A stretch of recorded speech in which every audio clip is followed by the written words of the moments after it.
தமிழ்நாடு கணினி அவசர நிலை குழு மூலம் சந்தேகத்திற்குரிய 80,000 ஐபி முகவரிகள் முடக்கப்பட்டுள்ளதாக தகவல் தொழில்நுட்பத்துறை அமைச்சர் பழனிவேல் தியாகராஜன் தெரிவித்துள்ளார். இது தொடர்பாக அவர் வெளியிட்டிருக்கக்கூடிய செய்திக்குறிப்பில் கூறியிருப்பதாவது, தமிழக அரசின் தகவல் தொழில்நுட்ப சொத்துக்கள் சேவைகளை பாதுகாக்கும் நோக்கத்துடன் முதல் இணைய பாதுகாப்பு கொள்கை கடந்த 2020ஆம் ஆண்டு வெளியிடப்பட்டது. இதைத் தொடர்ந்து கிளவுட் கம்ப்யூட்டிங் உள்ளிட்ட தற்போதைய தொழில்நுட்ப வளர்ச்சிக்கு ஏற்ப புதிய டிஜிட்டல் அச்சுறுத்தல்களை எதிர்கொள்ளவும் இணைய பாதுகாப்பு கொள்கை 2.0 கடந்த 2024ஆம் ஆண்டு வெளியிடப்பட்டது.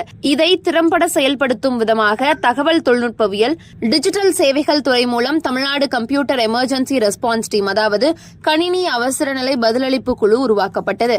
இணைய பாதுகாப்புக்கான உள்கட்டமைப்புக்காக மேம்பட்ட கணினி மேம்பாட்டு மையத்துடன் இணைந்து எல்காட் நிறுவனம் இந்த குழுவை உருவாக்கியது. தன்னாட்சி அமைப்பான இந்த அனைத்து அரசு துறைகளுடன் ஒருங்கிணைந்து செயல்பட்டு வருகிறது.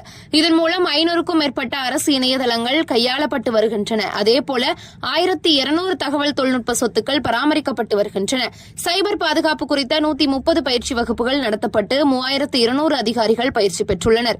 இதில் 36 தலைமை தகவல் பாதுகாப்பு அதிகாரிகள், 103 தகவல் பாதுகாப்பு அதிகாரிகள் அரசு துறைகளில் நியமனமும் செய்யப்பட்டுள்ளனர்.